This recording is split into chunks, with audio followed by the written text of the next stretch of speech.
Hi friends, എല്ലാവർക്കും നമസ്കാരം. എൻ്റെ പേര് നീതു. ഇന്ന് ഞാൻ ചെയ്യാൻ പോകുന്നത് ഒരു റെഡ് ബി കേക്കിൻ്റെ റെസിപ്പിയാണ്. റെഡ് ബി കേക്ക് വളരെ ടേസ്റ്റുള്ളൊരു കേക്കാണ്. നിങ്ങൾ കഴിച്ചിട്ടില്ലെങ്കിൽ ജീവിതത്തിൽ ഒരിക്കലെങ്കിലും കഴിക്കേണ്ട ഒരു കേക്കാണ്. എൻ്റെ ഒരു ഫേവറേറ്റ് കേക്കാണിത്. എൻ്റെ കുഞ്ഞുങ്ങളുടെ ബർത്ത്ഡേക്ക് വേണ്ടിയിട്ട് ഞാൻ ഉണ്ടാക്കിയിട്ടുള്ള കേക്കാണിത്. അപ്പോൾ നിങ്ങൾക്ക് എല്ലാവർക്കും എൻ്റെ വീഡിയോ ഇഷ്ടപ്പെടുമെന്ന് ഞാൻ വിചാരിക്കുന്നു. ലൈക്ക് ചെയ്യാത്തവർ ലൈക്കും ഷെയറും സബ്സ്ക്രൈബൊക്കെ ചെയ്യണം. അപ്പോൾ നമുക്ക് വീഡിയോയിലോട്ട് പോകാം.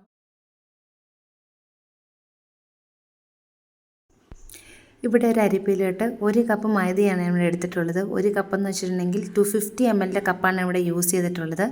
അതിനുശേഷം 1 teaspoon baking powder, 1/2 teaspoon baking soda, 1/4 teaspoon ഉപ്പ്, ഇതെല്ലാം കൂടി നന്നായിട്ട് 2-3 പ്രാവശ്യം നമുക്ക് അരിച്ച് മാറ്റി വയ്ക്കാം. അതിനുശേഷം ഒരു പാത്രത്തിലോട്ട് 4 മുട്ടയാണ് ഞാൻ എടുക്കുന്നത്. 4 മുട്ട എടുക്കുമ്പോൾ റൂം ടെമ്പറേച്ചറിലുള്ളതായിരിക്കണം. അതുപോലെ തന്നെ നമ്മൾ എടുക്കുന്ന പാത്രം തുടച്ച് വൃത്തിയാക്കിയിട്ട് വേണം എടുക്കാൻ. ഇവിടെ 1 ടീസ്പൂൺ വാനില എക്സ്ട്രാക്റ്റാണ് ഞാൻ ഉപയോഗിച്ചിരിക്കുന്നത്. എന്നിട്ട് നന്നായിട്ട് ബീറ്റ് ചെയ്യുക. ഒരു 3 മിനിറ്റ് ബീറ്റ് ചെയ്തതിന് ശേഷം നമുക്ക് പൗഡർ ഷുഗർ ആഡ് ചെയ്യാം. ഷുഗർ പൊടിച്ചതാണ് 1 കപ്പ് ഇവിടെ ആഡ് ചെയ്യുന്നത്. 250 ml കപ്പ് തന്നെയാണ് ഞാനിവിടെ എടുത്തിട്ടുള്ളത്. അത് 3-4 പ്രാവശ്യമായിട്ട് നമുക്കിവിടെ ആഡ് ചെയ്യാം. അതിനുശേഷം ഒരു 5 മിനിറ്റ് നമുക്ക് ബീറ്റ് ചെയ്തിട്ടുണ്ടെങ്കിൽ ഈ ഒരു പരിവാവും. അപ്പോൾ നമുക്ക് 2 table spoon sunflower oil add ചെയ്തതിന് ശേഷം ബീറ്റർ വണ്ണയിലിട്ട് നമുക്ക് ജസ്റ്റ് ഒന്ന് മിക്സ് ചെയ്തെടുക്കാം. അതിനുശേഷം 1/4 കപ്പ് മിൽക്കാണ് ഞാനിവിടെ ആഡ് ചെയ്യുന്നത്. ഇത് ഒരുമിച്ചാണ് ഞാനിവിടെ ആഡ് ചെയ്യുന്നത്. പക്ഷേ നിങ്ങൾ ആഡ് ചെയ്യുമ്പോൾ 2 പ്രാവശ്യമായിട്ട് 2 ബാച്ചായിട്ട് ആഡ് ചെയ്യാം. അതിനുശേഷം നമുക്ക് പ്രിപ്പയർ ചെയ്ത് വെച്ചിരിക്കുന്ന മൈദ നമുക്ക് ആഡ് ചെയ്യാം. മൈദ അതുപോലെ തന്നെ സ്പൂണിൽ 2, 3, 4, 5 പ്രാവശ്യമായിട്ട് പതുക്കെ ഇളക്കി മിക്സ് ചെയ്തെടുത്താൽ മതി. അതിനുശേഷം ഈ ബാറ്റർ ഞാൻ 2 പാത്രത്തിലോട്ട് ഡിവൈഡ് ചെയ്ത് മാറ്റുന്നുണ്ട്. ബട്ടർ മിൽക്കിൽ സൂപ്പർ റെഡ് കളർ ആഡ് ചെയ്തിട്ടാണ് റെഡ് വെൽവെറ്റിൻ്റെ സ്പഞ്ച് റെഡിയാക്കിയിരിക്കുന്നത്. 7 ഇഞ്ചിൻ്റെ ട്രേ ആണ് ഞാനിവിടെ എടുത്തിരിക്കുന്നത്. ഓയിൽ ജസ്റ്റ് ഗ്രീസ് ചെയ്തതിന് ശേഷം ബട്ടർ പേപ്പർ പ്ലേസ് ചെയ്തിട്ടുണ്ട്. അതിനുശേഷം ബാറ്റർ 7 ഇഞ്ചിൻ്റെ ട്രേയിലോട്ട് നമ്മൾ ട്രാൻസ്ഫർ ചെയ്തിട്ടുണ്ട്. ജസ്റ്റ് ടാപ്പ് ചെയ്തതിന് ശേഷം ഒരു സ്ക്വയറും കൊണ്ട് നന്നായിട്ട് ഇളക്കി കൊടുക്കാം. എയർ ബബിൾസ് ഉണ്ടെങ്കിൽ പോകും. പിന്നെ ഓവൻ സെറ്റപ്പ് ഇതിവിടെ റെഡിയാണ്. ഒരു 5 മിനിറ്റ് ഞാൻ പ്രീഹീറ്റ് ചെയ്യാൻ വെച്ചിരുന്നു.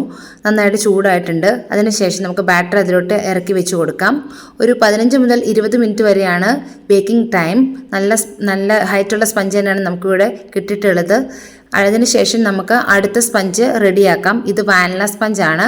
അതിലോട്ട് ഞാൻ കുറച്ച് 1 ടീസ്പൂൺ മിൽക്ക് ആഡ് ചെയ്യുന്നുണ്ട്. പുറത്ത് കുറച്ച് നേരം ഇരുന്നതായതുകൊണ്ടാണ്. പിന്നെ സ്ക്വയറും കൊണ്ട് എയർ ബബിൾസ് ഒക്കെ പോകാൻ വേണ്ടി ഇളക്കി കൊടുത്തതിന് ശേഷം ടാപ്പ് ചെയ്യുന്നുണ്ട്. നമുക്ക് ഓവൻ സെറ്റപ്പിലൊക്കെ ഇറക്കി വെച്ച് കൊടുക്കാം. അതിനുശേഷം നമുക്ക് ഒരു 15-20 മിനിറ്റാണ് ഇതിൻ്റെ ബേക്കിംഗ് ടൈം. ഇത് 1/2 kg ആണ്. അത് നമ്മൾ ബേക്ക് ചെയ്തതും 1/2 kg തന്നെയാണ്. ചോക്ലേറ്റ് സ്പഞ്ചിന് വേണ്ടിയിട്ട് 1/2 കപ്പ് മൈദയാണ് ഇവിടെ എടുത്തിട്ടുള്ളത്. അതിൽ നിന്ന് 2 ടേബിൾ സ്പൂൺ മൈദ മാറ്റിയതിന് ശേഷം 2 tablespoon cocoa powder add ചെയ്യുന്നുണ്ട്. 1/2 teaspoon baking powder, 1/8 teaspoon baking soda, 1 pinch ഉപ്പ്, ഇതെല്ലാം കൂടി ഇട്ട് നന്നായിട്ട് നമുക്ക് അരിച്ച് മാറ്റി വയ്ക്കാം. 2-3 പ്രാവശ്യം അരിച്ചെടുക്കാം. 2 മുട്ടയാണ് ഞാനിവിടെ എടുക്കുന്നത്. റൂം ടെമ്പറേച്ചറിലെ മുട്ട എടുക്കണം. പാത്രം നന്നായിട്ട് തുടച്ചിട്ട് വേണം എടുക്കാൻ. ബീറ്ററിൻ്റെ ബ്ലേഡ് നന്നായിട്ട് തുടച്ച് വൃത്തിയാക്കണം. 1/2 ടീസ്പൂൺ വാനില എസൻസ് ഇവിടെ ആഡ് ചെയ്യുന്നുണ്ട്. അതിനുശേഷം ബീറ്റർ വണ്ണയിലിട്ടതിന് ശേഷം നന്നായിട്ട് ബീറ്റ് ചെയ്യാം. പതഞ്ഞ് വരുമ്പോൾ നമുക്ക് പൗഡർ ഷുഗർ ആഡ് ചെയ്യാം. പഞ്ചസാര പൊടിച്ചത് 1/2 കപ്പ്, അത് കുറച്ചായിട്ട് ആഡ് ചെയ്യാം. അതിനുശേഷം ബീറ്റർ 3-ലിട്ടതിന് ശേഷം നന്നായിട്ട് അടിച്ച് പതപ്പിച്ച് നമുക്കൊരു 4 മിനിറ്റ് അടിക്കാം. അതിനുശേഷം നമുക്ക് 2 table spoon sunflower oil add ചെയ്ത് ബീറ്റർ വണ്ണയിലിട്ടതിന് ശേഷം മിക്സ് ചെയ്യാം. നമ്മൾ പ്രിപ്പയർ ചെയ്ത് വെച്ചിരിക്കുന്ന മൈദ, കൊക്കോ പൗഡർ മിക്സ് 3-4 ബാച്ചസ് ആയിട്ട് ആഡ് ചെയ്യാം. ലാസ്റ്റ് നമ്മൾ ആഡ് ചെയ്യുന്നത് മിൽക്കാണ്. 1 ടേബിൾ സ്പൂൺ ആണ് ആഡ് ചെയ്യുന്നത്. ചെറു ചൂടോടുകൂടി വേണം ആഡ് ചെയ്യാൻ. അതിനുശേഷം ബാറ്റർ നമുക്ക് ടിന്നിലോട്ട് മാറ്റാം. കേക്ക് ടിന്ന് 7 ഇഞ്ചാണ്. ഇതിനെടുത്തിരിക്കുന്ന എല്ലാ കേക്ക് ടിന്നുകളും 7 ഇഞ്ചിൻ്റെ ആണ്. ഓവൻ സെറ്റപ്പ് ഇവിടെ റെഡിയാണ്. അതിലേക്ക് നമുക്ക് ഇറക്കി വെക്കാം. 15 മുതൽ 20 മിനിറ്റ് വരെയാണ് ബേക്കിംഗ് ടൈം. ഇപ്പം നമ്മുടെ 3 സ്പഞ്ചുകളും ഇവിടെ റെഡിയാണ്. Vanilla sponge, red velvet, chocolate. ഇനി നമുക്ക് അടുത്തായിട്ട് ക്രീം ബീറ്റ് ചെയ്തെടുക്കാം. അതിനുവേണ്ടി റിച്ച് ഗോൾഡിൻ്റെ ക്രീമാണ് ഞാനിവിടെ എടുത്തിട്ടുള്ളത്. ക്രീം ബീറ്റ് ചെയ്യുമ്പോൾ ശ്രദ്ധിക്കേണ്ട കാര്യങ്ങൾ, നമ്മൾ ബൗൾ ക്ലീൻ ആയിട്ട് തുടച്ചിട്ട് വേണം എടുക്കാൻ. ഒട്ടും തന്നെ വെള്ളം പാടില്ല. വെള്ളം ഉണ്ടെങ്കിൽ നമുക്ക് ക്രീം നന്നായിട്ട് ബീറ്റായി കിട്ടത്തില്ല. ബീറ്ററിൻ്റെ ബ്ലേഡും അതുപോലെ തന്നെ നന്നായിട്ട് തുടച്ച് വൃത്തിയാക്കിയിട്ട് വേണം എടുക്കാൻ. ഞാനിവിടെ 1 കപ്പ് ക്രീമിന് 1 ടേബിൾ സ്പൂൺ ഐസിങ് ഷുഗറാണ് ആഡ് ചെയ്യുന്നത്. 2 കപ്പിന് 2 ടേബിൾ സ്പൂൺ ഐസിങ് ഷുഗർ ആ ഒരു അനുപാതത്തിലാണ് നമ്മൾ ചേർക്കേണ്ടത്. ബീറ്റർ നമ്പർ 1 ഇട്ടതിന് ശേഷം ഒരു 3 മിനിറ്റ് ബീറ്റ് ചെയ്യുമ്പോൾ അതിൻ്റെ ഈ ഒരു കൺസിസ്റ്റൻസി ആകുമ്പോൾ നമുക്ക് ബീറ്റർ നമ്പർ 2 ഇട്ടതിന് ശേഷം ബീറ്റ് ചെയ്തെടുക്കാം. ഇതൊരു 2 മിനിറ്റ് 3 മിനിറ്റ് നമുക്ക് ക്രീം ബീറ്റ് ചെയ്തെടുക്കാം. ബിഗിനേഴ്സ് ആണെങ്കിൽ ബ്ലേഡും ബൗളും ഫ്രിഡ്ജിൽ വെച്ച് നന്നായിട്ട് തണുപ്പിച്ചെടുത്തതിന് ശേഷം ഉപയോഗിക്കുകയാണെങ്കിൽ ക്രീം പെട്ടെന്ന് തന്നെ ബീറ്റ് ചെയ്ത് കിട്ടും. ഇപ്പോൾ നമുക്ക് നോക്കുമ്പോൾ ക്രീം ബീറ്റായെന്ന് തോന്നും, പക്ഷേ ക്രീം ബീറ്റ് ആയിട്ടില്ല. ആക്ച്വലി നമുക്ക് സ്പാച്ചിലോണ്ട് ചെക്ക് ചെയ്യാം. സ്പാച്ചിലോണ്ട് ചെക്ക് ചെയ്യുമ്പോൾ ആ താഴോട്ട് വീണ് പോകുന്ന കാണാം. ഈ സമയത്ത് ക്രീം ബീറ്റ് ആയിട്ടില്ല. നമുക്ക് വീണ്ടും ബീറ്റ് ചെയ്യാം. ബീറ്റർ 3 തന്നെ ഇട്ടിട്ട് നമുക്ക് ബീറ്റ് ചെയ്യാം. ഒരു 1 മിനിറ്റോ 5 സെക്കൻഡോ ബീറ്റ് ചെയ്തിട്ടുണ്ടെങ്കിൽ അത് സ്റ്റിഫായിട്ട് കിട്ടും. ഇപ്പോൾ സ്റ്റിഫായിട്ടുണ്ട്. ഇങ്ങനെ നമ്മൾ തൊട്ട് നോക്കുമ്പം സ്പാച്ചിലോണ്ട് തൊട്ട് നോക്കുമ്പം അതങ്ങനെ ഒരു വരകളൊന്നും വരുന്നില്ലെങ്കിൽ അത് ബീറ്റായിട്ടുണ്ടെന്നാണ് അർത്ഥം. വീണ്ടും സ്പാച്ചിലോട്ട് എടുത്ത് വെക്കുമ്പം ആ താട്ട് വീണ് പോകുന്നില്ല. ഇപ്പം ക്രീം നന്നായിട്ട് സ്റ്റിഫായി കിട്ടിയിട്ടുണ്ട്. ഇനി നമുക്ക് ഫ്രിഡ്ജിലോട്ട് വെക്കാം. ഇനി നമുക്ക് ക്രീം ചീസ് റെഡിയാക്കാം. ക്രീം ചീസ് റെഡിയാക്കുന്നതിന് വേണ്ടിയിട്ട് 1 ലിറ്റർ പാലാണ് ഞാനിവിടെ അടുപ്പിൽ വെച്ച് തിളപ്പിച്ചെടുക്കുന്നുണ്ട്. അടുപ്പിൽ വെച്ചതിന് ശേഷം ഇത് നന്നായിട്ട് ഇളക്കി കൊടുക്കണം. അതിനുശേഷം 1/4 കപ്പ് വിനെഗർ നമുക്ക് ആഡ് ചെയ്യാം. 1/4 കപ്പ് വിനെഗർ ആഡ് ചെയ്യുമ്പോൾ അത് 2-3 തവണയായിട്ട് ആഡ് ചെയ്യാം. പാല് തിളച്ച് കഴിയുമ്പോൾ തീ ടേൺ ഓഫ് ചെയ്യണം. അതിനുശേഷം പെട്ടെന്ന് തന്നെ നമ്മൾ മിക്സാക്കി കൊടുക്കണം. മിക്സാക്കി കൊടുത്തതിന് ശേഷം 1 സെക്കൻഡ് വെയിറ്റ് ചെയ്യുമ്പോൾ പാല് പിരിഞ്ഞ് വരുന്നതാണ്. ഇപ്പോൾ ക്രീം ചീസ് റെഡിയായി. നമുക്കിത് ഒരു അരിപ്പയിലോട്ട് അരിച്ച് മാറ്റാം. അരിച്ചതിന് ശേഷം തിളപ്പിച്ചാറിയ വെള്ളത്തിൽ 2-3 പ്രാവശ്യം നന്നായിട്ട് വാഷ് ചെയ്തെടുക്കണം. അതിനുശേഷം നമുക്കിത് ഒരു മിക്സിയുടെ ജാറിലോട്ട് മാറ്റാം.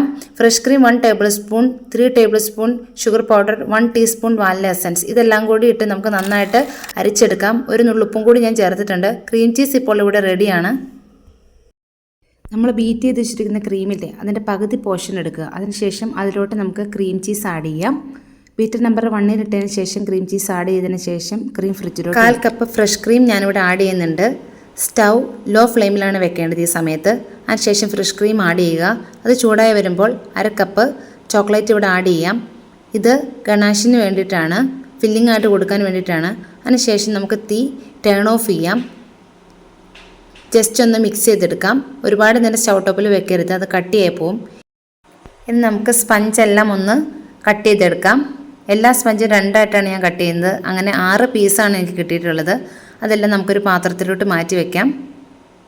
പാത്രത്തിലോട്ട് മാറ്റി വെച്ചതിന് ശേഷം നമുക്ക് ഇനി തയ്യാറാകേണ്ടത് സോക്ക് ചെയ്യാൻ വേണ്ടിയിട്ടാണ്. ഞാനിവിടെ മിൽക്കിലാണ് സോക്ക് ചെയ്യുന്നത്. അതിന് വേണ്ടിയിട്ട് 1 കപ്പ് മിൽക്കാണ് ഞാനിവിടെ എടുത്തിട്ടുള്ളത്. പാലെടുക്കുമ്പോൾ വെള്ളം ചേർക്കാതെ വേണം പാല് തിളപ്പിക്കാൻ. അതിലേക്ക് ഞാൻ 1/4 കപ്പ് കണ്ടൻസ്ഡ് മിൽക്കാണ് ആഡ് ചെയ്യുന്നത്. 1/4 കപ്പ് ഫ്രഷ് ക്രീം ആഡ് ചെയ്യുന്നുണ്ട്. ഒരു നുള്ളു ഉപ്പിട്ട് ഇളക്കുന്നുണ്ട്. നന്നായിട്ട് ഇളക്കിയതിന് ശേഷം അത് ഫ്രിഡ്ജിലോട്ട് മാറ്റി വയ്ക്കാം ഒരു അരമണിക്കൂർ. അതിനുശേഷം നമുക്ക് എല്ലാ സ്പഞ്ചിലോട്ടും ഒരു ബ്രഷ് കൊണ്ട് ഒന്ന് അപ്ലൈ ചെയ്ത് കൊടുക്കാം. ബ്രഷ് കൊണ്ട് അപ്ലൈ ചെയ്യുന്നതാണ് നല്ലത്. ഇനി നമുക്ക് ഐസിങ് ചെയ്യാം. അതിന് വേണ്ടിയിട്ട് 12 ഇഞ്ചിൻ്റെ ഒരു കേക്ക് ബോർഡാണ് ഞാനിവിടെ എടുത്തിട്ടുള്ളത്. ക്രീം അപ്ലൈ ചെയ്തതിന് ശേഷം നമുക്ക് സ്പഞ്ച് വെച്ച് കൊടുക്കാം. അതിനുശേഷം നമുക്കൊരു നോസിൽ ഉപയോഗിച്ച് പൈപ്പിംഗ് ബാഗിൽ ക്രീം എടുത്ത് അപ്ലൈ ചെയ്താണ് നല്ലത്. ബിഗിനേഴ്സ് ആയിട്ടുള്ളവർ ഇങ്ങനെ ചെയ്യുന്നതാണ് ഈവനായിട്ട് എല്ലായിടത്തും കിട്ടാൻ വേണ്ടിയിട്ട് ഹെൽപ്പ് ചെയ്യും. പാലറ്റ് നൈഫ് കൊണ്ട് ഷേപ്പ് ചെയ്ത് കൊടുത്തതിന് ശേഷം നമ്മൾ പ്രിപ്പയർ ചെയ്ത് വെച്ചിരിക്കുന്ന ചോക്ലേറ്റ് സിറപ്പ് നമുക്ക് ആഡ് ചെയ്യാം. ഈ സമയത്ത് നമുക്ക് ചോക്കോ ചിപ്സോ നട്ട്സോ എന്ത് വേണമെങ്കിലും ഫില്ലിംഗ് ആയിട്ട് കൊടുക്കാം. ഇത് കേക്കിന് ടേസ്റ്റ് കൂട്ടാൻ വേണ്ടി ഹെൽപ്പ് ചെയ്യുന്നതാണ്. രണ്ടാമത് നമ്മൾ വയ്ക്കുന്നത് റെഡ് വെൽവെറ്റിൻ്റെ സ്പഞ്ചാണ്. ഈ സമയത്ത് ഞാനിവിടെ കണ്ടൻസ്ഡ് മിൽക്കാണ് ആഡ് ചെയ്യുന്നത്. വൈറ്റ് കോമ്പൗണ്ടോ എന്ത് വേണമെങ്കിലും നമുക്കിവിടെ ആഡ് ചെയ്യാം. അതിനുശേഷം 3ാമത്തെ സ്പഞ്ചും വെച്ചിട്ടുണ്ട്.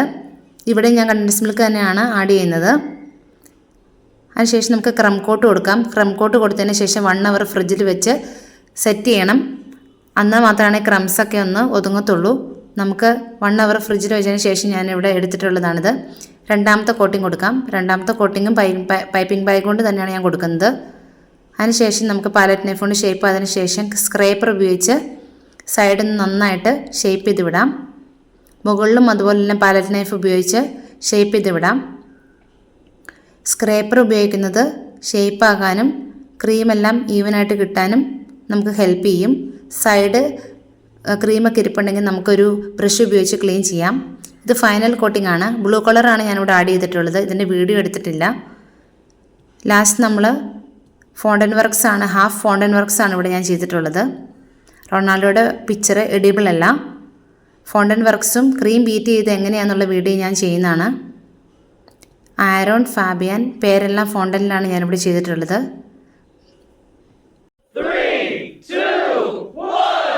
അപ്പോൾ നമ്മൾ റെഡ് ബി കേക്കാണ് നമുക്ക് അമ്മ ഉണ്ടാക്കി തന്നിരിക്കുന്നത് ബർത്ത്ഡേക്ക്.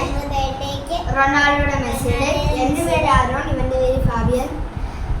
വലിയ ആഘോഷങ്ങളൊന്നും ഇല്ലാത്ത ചെറിയ രീതിയിലുള്ള ബർത്ത്ഡേ സെലിബ്രേഷൻ ആയിരുന്നു. കേക്ക് കട്ടിങ് മാത്രമാണ് ഉണ്ടായിരുന്നത്. അവരുടെ ഇഷ്ടത്തിനനുസരിച്ച് തന്നെ റൊണാൾഡോയുടെയും മെസ്സിയുടെയും തീമിലുള്ള കേക്ക് തന്നെയാണ് ഉണ്ടാക്കിയിരുന്നത്. ഒരാളുടെ ബർത്ത്ഡേ നവംബർ 26ഉം ഒരാളുടെ ബർത്ത്ഡേ നവംബർ 30 ആണ്. അതുകൊണ്ട് തന്നെ എല്ലാ പ്രാവശ്യവും ഞങ്ങൾ കേക്ക് കട്ടിങ് ഒരുമിച്ചാണ് ചെയ്യാറുള്ളത്.